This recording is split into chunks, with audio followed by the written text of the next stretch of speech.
All right, now we're live for YouTube. Well, not live, but recording for YouTube. All right, YouTube, what's up? If you watched my previous video, it was 3.5 hours long, so I don't blame you. But either way, generally speaking, I kind of agreed with what Pirate Software was saying, but I didn't. There's too much vagueness, and nobody really knows what's going on with this initiative. So, let's dive into his response here and see if he can clarify some of the things he said. Hey, Edgelord of Gord, I haven't been here since you pitched your game. How'd that go? I will tell you in a short little while. Stick around.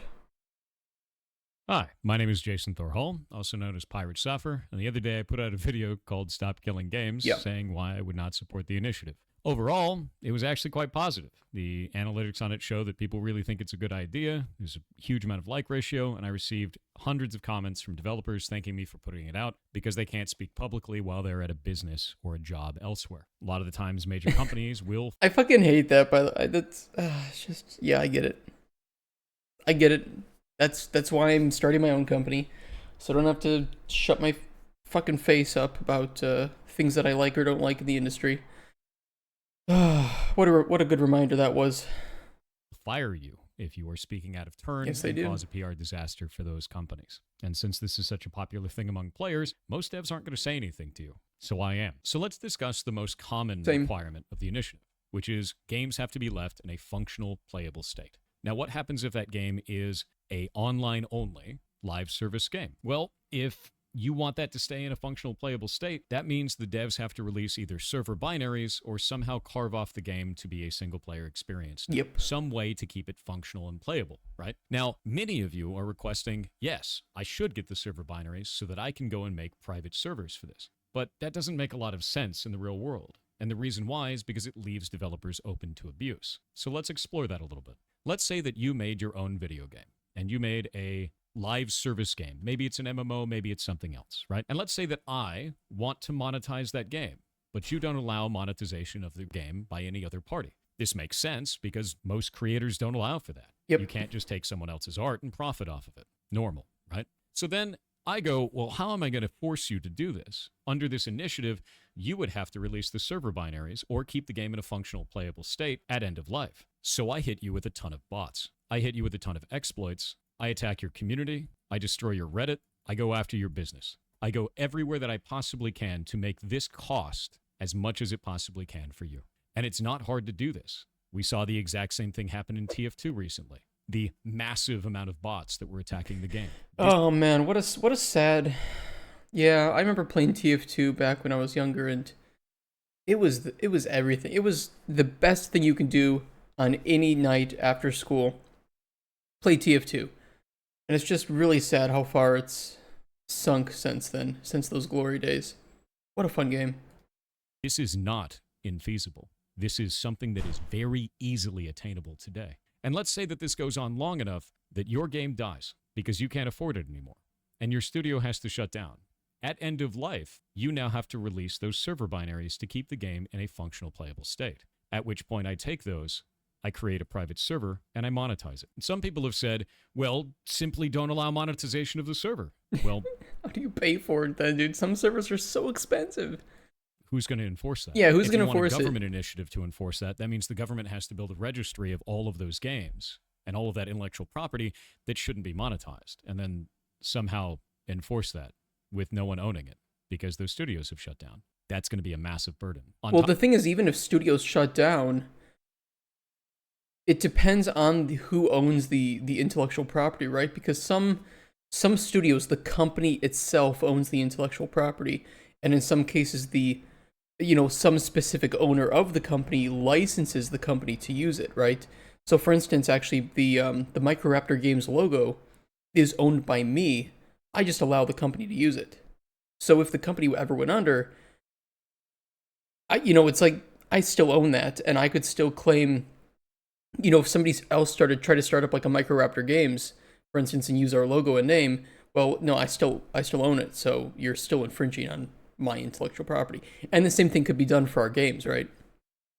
On top of that, if you want to go the other route and say the company has to go and control it, well, what if the company's not around anymore? Is that just able to like how do they pay for the suits against this? So yeah, I mean, this is nothing really that we didn't say yesterday in some way, shape, or form. But this is just one example of something that we brought up yesterday, which is this is just not feasible. It's just not a feasible thing, and especially if, well, now they have to release the server binaries. You know, there's so many things that can go wrong with this too, such as third-party software that is licensed to the company but not licensed to individuals. So releasing the server binaries could actually get the company into more legal trouble because they are now releasing executables for software that they don't have the right to distribute. There could be other code that's licensed by developers individually. You know, hey, I'm gonna sell a license to use this library that I made on my free time to the company, but you know, I don't want anybody using that outside of the company. So you know, there's lots of issues here. Monetize now? Also, you know, sharing vulnerabilities and exploits with the server itself that may not be able to get fixed. Again, this was obtained through abuse of the original creator. I don't think that's a good route. And this scenario gets even worse if you do allow monetization. Because now I can just kill off your company and then monetize the server and no one will ever come after me. Mm-hmm. Now it's even more of a problem. So allowing monetization of this work is strictly worse. And for those of you out there that say, oh, this can be done right now, I could just destroy your studio and take your stuff anyway. You could, but this allows a route for it to be legal to do so. That's the problem. After putting this out publicly and talking to people about it, this specific scenario on both YouTube and Discord and Reddit and a bunch of other locations, I got a couple of takes back. We're going to start with the most extreme position and kind of go from there. So in the most extreme, people said live service games shouldn't exist at all, and the initiative will kill them off for good, and that's a good thing. Well, you don't get to define what players get to play or not play. You also Correct. shouldn't be able to get to define what developers build or don't build. You should not have Agreed. creative control over the developers, and you should not have control over what is in my Steam library. I mean, just because a lot of live service games abuse and manipulate players does not mean that all of them do. And I think a well-made live service game can, the most recent example would be Helldivers, which was very, very well made. Helldivers 2.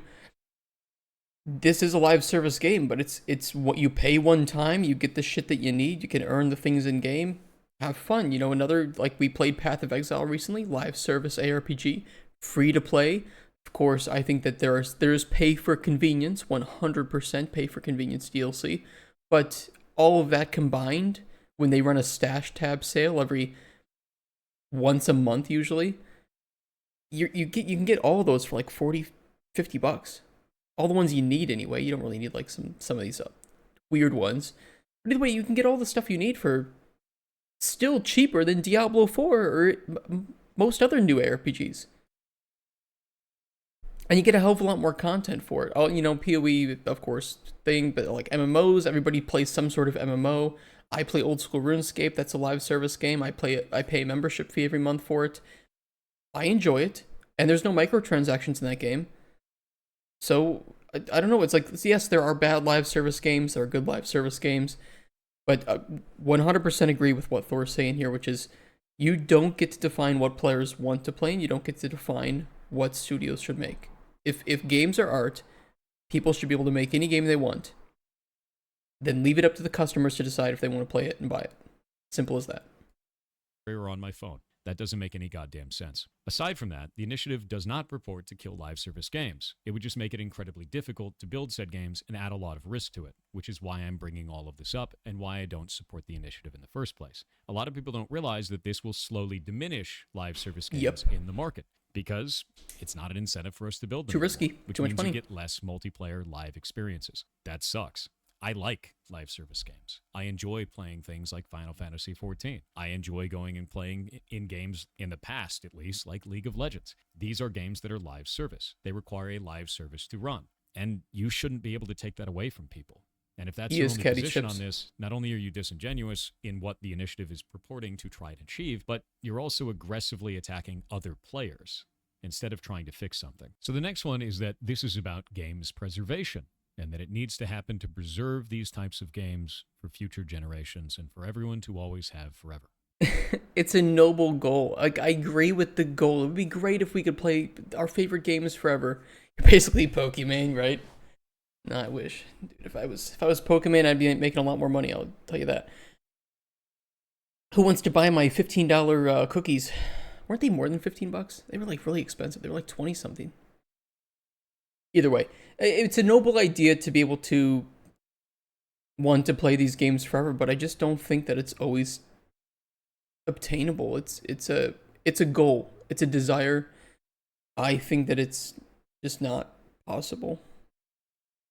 I really don't. I would argue that this isn't actually preserving these games. Social games, just another streamer, such edgelord. as, let's say, Apex Legends, require a number of players to be in the match at the same time so that you can have an experience that is only able to be obtained through... Yeah, we mentioned this yesterday with Planetside 2, that if you don't have enough players to really make the game feel worthwhile to play, then this is just an overhead that the studio has to go to in order to, I don't know what. I mean, Planetside 2 is still on Steam, isn't it?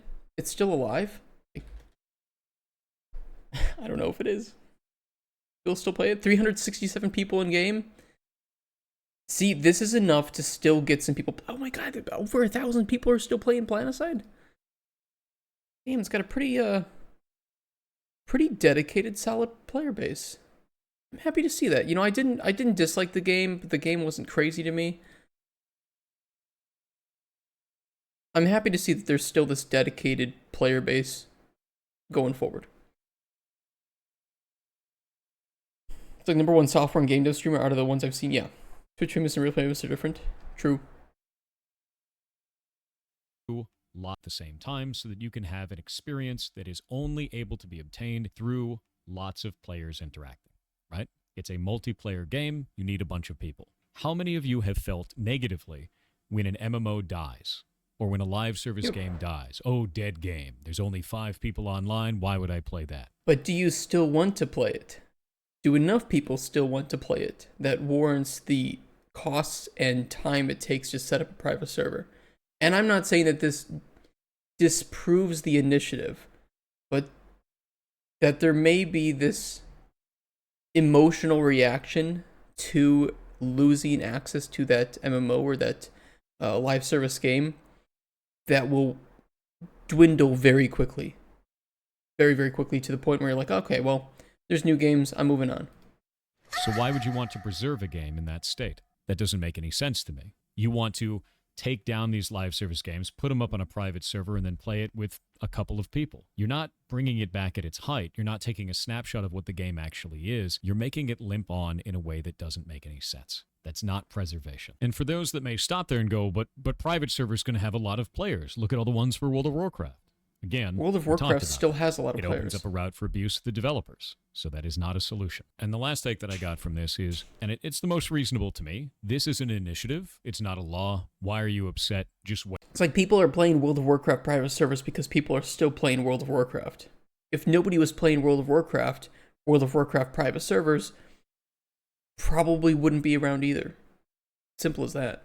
Wait. I'm not going to wait. And the reason I'm not going to wait is because I see the start of this conversation not making sense. It's not including the actual That's not true. Prove it question.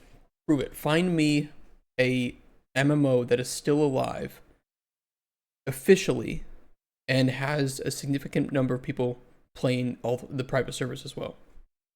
Of the conversation, it's not showing the trials and problems that this could arise inside of the gaming industry for people who are actually making the games you play.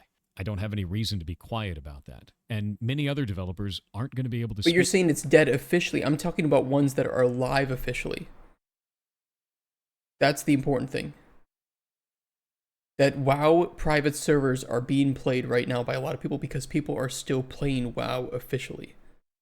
People still want to play WoW. And so private servers, which will always have a smaller number of players than the official servers, are still alive. Private servers will always have a fewer number of people than the official servers, unless the official game is just so bad that people moved on to private servers. Speak on this. As I explained before, it's really easy to lose your job if you're working at a major studio and try to speak out of turn on something like this, especially with something people are so passionate about. Doesn't make any sense to stay quiet. And it also doesn't make any sense to wait until it's in a different form when I see that it has so many problems with the language as it is currently written. I should be able to be talking about this. In fact, I should be talking about this. I am a content creator specifically that is a game developer that has worked in this industry for 20 years. And I may only have half as much experience in the industry in terms of number of years as Thor. Certainly, I think he's got a crazy amount of experience compared to me. But developers who have been in the industry long enough to have seen how games are made and understand how games die and get developed and the struggles that you go through as a developer, they look at the language of stop killing games as it is currently written, as Thor says. I agree with that, his wording of that. And it's bad. It's very, very bad for development. If you guys like games and you don't want to see game developers losing their jobs, studios go under, studios that make exceptional games, you should not support you can support the initiative. You should not support the initiative's current wording of it, because the current wording is very, very, very, very, very bad. It states a lot of things as factual that are simply not factual at all, and would be very, very terrible for game developers, and you would end up with fewer games and probably worse quality games.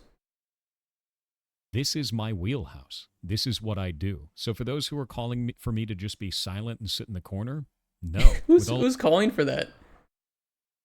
I mean, I'm sure that there's been some people, but I haven't seen anybody. I think that that's ridiculous that people are telling him to be silent about this. Really?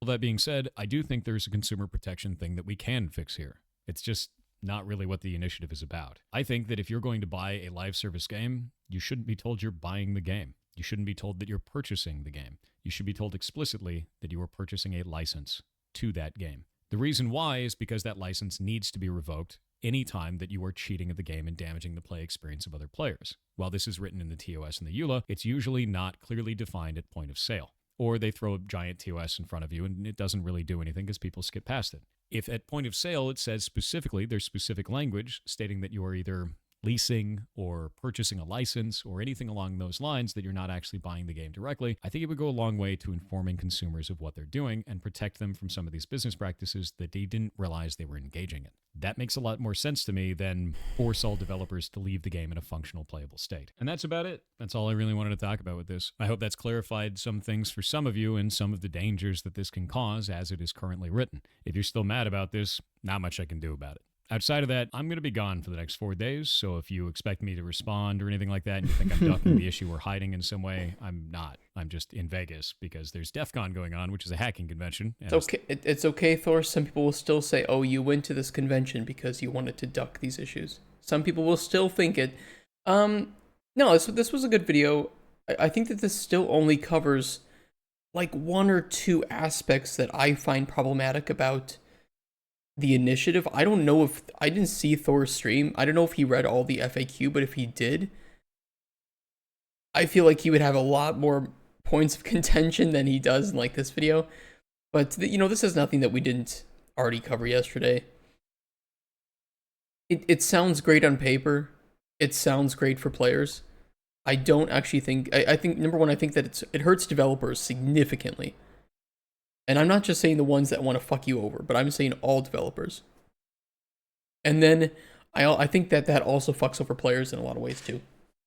That you probably wouldn't want in the end. If your game is a worst quality game, sounds like a great motto. It's a sad. I don't know. Like I said, I'm giving Ross time to cook. I imagine he's kind of one of the few people working on this, just because they're trying to get this initiative going forward. So I want to see what he releases in response to all this, and if he can update his FAQ, which I think that he's going to do, and we'll respond to that, and then we'll have a talk with him. And if there's anything, any residual questions that I have from that, I would love to, ask him and just see if he's got an idea, or if he's like, nope, we got to figure that one out. Like, okay, so let's see if we can figure that out. Let's pinpoint the focus on these problems and see if we can come up with ideas that would solve all of these without negatively affecting other developers and negatively affecting gamers. That's my goal. Does it pertain only to live service games? I was so saddened that EA took down the Bad Company 2 servers. No, it should apply to all multiplayer games. Without, I don't know if it's single player games with multiplayer as well, like with Bad Company 2, because Bad Company 2 had a campaign, right? or if it would be for any multiplayer element of a game, or if it would only be for just multiplayer games, that when it's offline, the game is completely unplayable. We're in videos at each other instead of talking. I mean, I'm sure that Ross and Thor might have some call lined up. I hope that, I kind of hope Ross and I can have a talk before that, so I can get in before everyone else. But yeah, I'd love to talk with him about it and just see, you know, where do the issues lie? How can I help? How can I assist? How can I provide my expertise and knowledge to, you know, get this moving forward in a safe way for developers? Because for me, it's very important that we don't put more hurdles in the way of making games, especially officially, because there are already a lot of hurdles, problems, easy ways you can lose all your money, failures to get publishing contracts or find investors, and increasing that bar will only make it difficult for indie developers and AA companies from competing with AAA. Simple as that, because we don't have the money for it. Either way, this was a good video. I'm going to share it. I don't know why people still give this so many dislikes, but whatever.